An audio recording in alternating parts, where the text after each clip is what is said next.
નમસ્કાર દર્શક મિત્રો, ક્રાઇમ રિપોર્ટર્સ ટીવી ન્યૂઝમાં આપનું સ્વાગત છે. અંકલેશ્વર રાજપીપળા ચોકડીથી ઝઘડિયા વચ્ચેના મુખ્ય માર્ગ પર ખાડા પડતા રાહદારીઓ અને વાહન ચાલકોને હાલાકી. અંકલેશ્વર રાજપીપળા ચોકડીથી ઝઘડિયા વચ્ચેનો મુખ્ય માર્ગ પર મોટા ખાડા પડવાથી રાહદારીઓ અને વાહન ચાલકો પરેશાન છે. શું આમ જનતાના સમયની કોઈ કિંમત નથી? આમ જનતાના જાનમાલની કોઈ કિંમત નથી?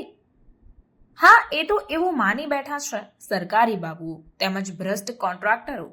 અંકલેશ્વર રાજપીપળા ચોકડીથી સારંગપુર પાટિયા વચ્ચે નવો રોડ બનાવવાનું કામ ચાલી રહ્યું છે.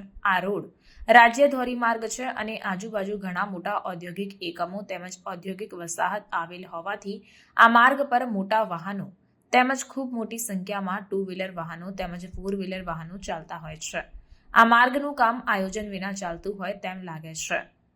ગમે તેમ આડેધડ રોડનું ખોદકામ કરીને ટ્રાફિકની સમસ્યાનું ધ્યાન રાખવામાં આવ્યું નથી. તેમજ રાજપીપળા ચોકડીથી જીઆઈડીસીમાં જવાનો મુખ્ય માર્ગ જેનું કામ ચાલુ હોવાથી તે માર્ગનું ભારણ પણ આ માર્ગ પર જ આવ્યું છે.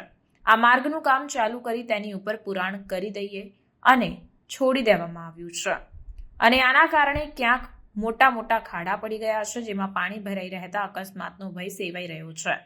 તેમજ મોટા વાહનો ફસાવાનો પણ બનાવો બની રહ્યા છે અને દ્વિચક્રી વાહનો કીચડના કારણે સ્લીપ મારી જવાના ઘણા બનાવો બની રહ્યા છે.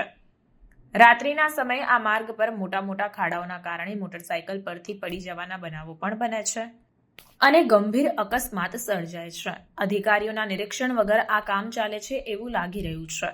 રસ્તા પર પૂર્ણ પાથરી કોન્ટ્રાક્ટરને રૂલર ફેરવવા નહીં પડે તે હેતુ સિદ્ધ થાય છે, કારણ કે તેના પર મોટા વાહનો પસાર થાય છે અને તેનું લેવલ પણ થાય છે તેવું વિચારે છે.